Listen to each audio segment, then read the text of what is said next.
ప్రముఖ singer P Susheela అస్వస్థతకు గురయ్యారు. చికిత్స కోసం ఆమెను చెన్నైలోని కావేరీ ఆసుపత్రికి తరలించారు. ప్రస్తుతం ఆమె ఆరోగ్యం నిలకడగా ఉన్నట్లు తెలుస్తోంది. గత కొంతకాలంగా సుశీల అనారోగ్యంతో బాధపడుతున్నారు. 50 సంవత్సరాలు పైబడిన తన సినీ జీవితంలో తన చక్కని గాత్రంతో ఎంతో మధురమైన పాటలు పాడారు.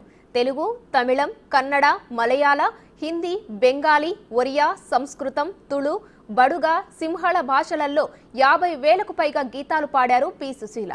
ప్రాంతీయ పురస్కారాలు అందుకున్నారు సుశీల.